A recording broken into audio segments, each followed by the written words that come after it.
Bueno, un punto muy importante en estas bases de datos es el uso del lenguaje mismo de programación. De hecho, nosotros podemos crear y podemos modificar, insertar, borrar y seleccionar información con el PHP-MyAdmin. Lo que va a hacer PHP-MyAdmin pues es escribirnos esas sentencias, mandarlas a lo que es MySQL y regresarlas y mostrarlas. Pero realmente lo que está haciendo es escribiendo sentencias de una manera pues que ya ellos ya saben, y entonces podemos hacer toda esta explotación de la información con PHP-MyAdmin, pero eso no significa que sepamos SQL. Entonces vamos a ver las partes del SQL que son propias de MySQL. Ahora, cabe aclarar, aunque las bases de datos se presuman de que son compatibles con SQL, y SQL en teoría es un estándar, pero tiene pequeñas variaciones que deberían de ser pequeñas y algunas no tan pequeñas. En general, cualquier base de datos que tuviera SQL en general tiene las mismas instrucciones y en general funcionan igual, pero puede haber variaciones. Bueno, en el SQL.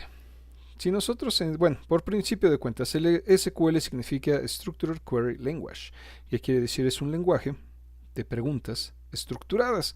Esto es, los ingenieros de IBM, por allá de los finales de los 70, pues querían un lenguaje que se pudiera comunicar como si le platicáramos a la computadora, que ha sido el sueño pues de muchas generaciones, al que nosotros podamos preguntarle y que nos responda como si fuera un ser humano. Entonces, bueno, ellos intentaron hacer un lenguaje, obviamente basado en el inglés, para hacerle preguntas a la máquina y que la máquina la respondiera. Después este lenguaje lo dejaron abierto, muy amablemente, la gente de IBM, y bueno, de eso se basa pues todo lo que son la mayoría de las bases de datos relacionales. Este lenguaje está muy estructurado, como pueden ver no es nada nuevo. En términos de computación es viejísimo, y en términos de internet es viejísimo, desde los 70s o de los 70. Entonces vamos a ver cómo se divide en términos generales, y esto lo va a encontrar en cualquier libro de SQL, en cualquiera se está dividido el lenguaje de esta manera. Lo primero que vamos a tener es la selección de la información. A la selección de la información se le llama Data Query Language o DQL.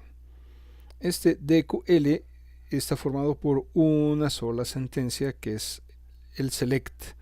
Y puede decir, bueno, pues que sencillo. Realmente el SQL son muy poquitas instrucciones, pero muy poderosas.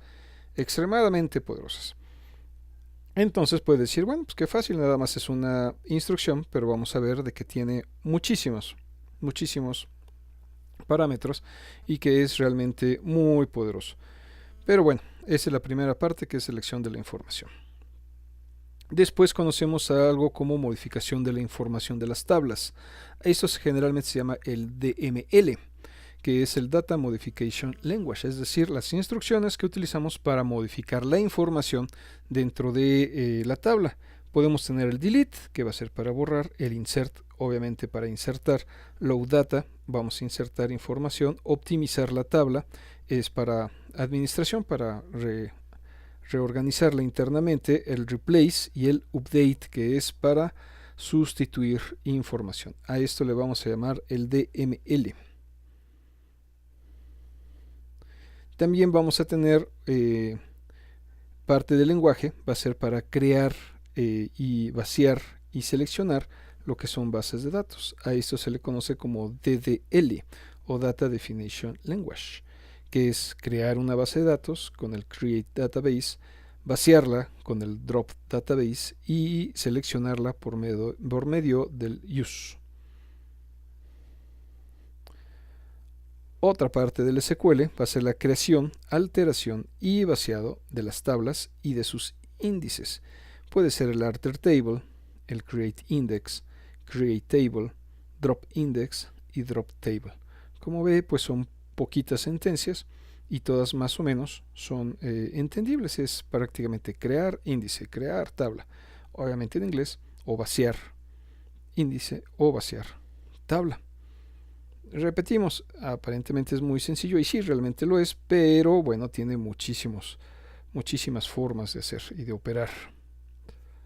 Vamos a tener también sentencias de administración, el flush, el grant para cambiar atributos, que va a ser el kill para matar sesiones o el revoke para quitar pues privilegios que tengamos a usuarios. Vamos a ver que también es extremadamente poderoso para el manejo de los usuarios.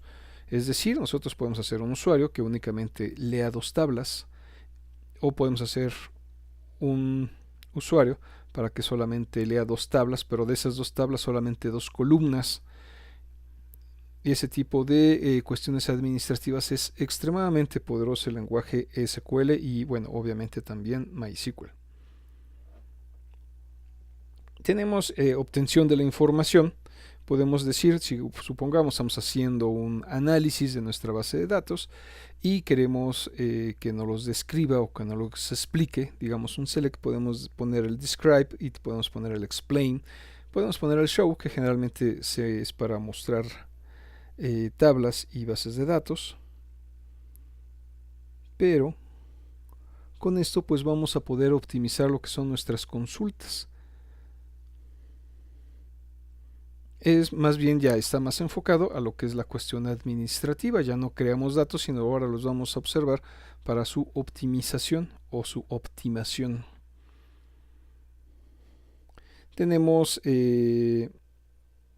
sentencias pues que son adicionales, como el create function. Podemos hacer una funcioncita, podemos vaciar lo que es esa función, podemos bloquear una tabla. Por ejemplo, vamos a hacer un optimize en alguna de las tablas, entonces lo que es políticamente correcto es primero la bloqueas para que no haya usuarios que vayan a entrar por casualidad a la tabla.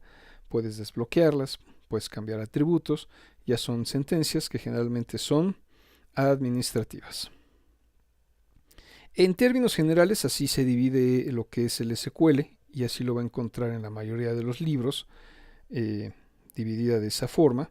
Obviamente en este curso no vamos a seguir exactamente ese esquema, pero sí es importante que usted se vaya familiarizando con esos términos, que vaya viendo que SQL realmente no son muchas sentencias, pero son extremadamente poderosas, muy poderosas, tanto que bueno, han sobrevivido desde los 70s y bueno, hasta el momento es la mejor manera de hacer explotación de base de datos, hasta que no se invente otra cosa.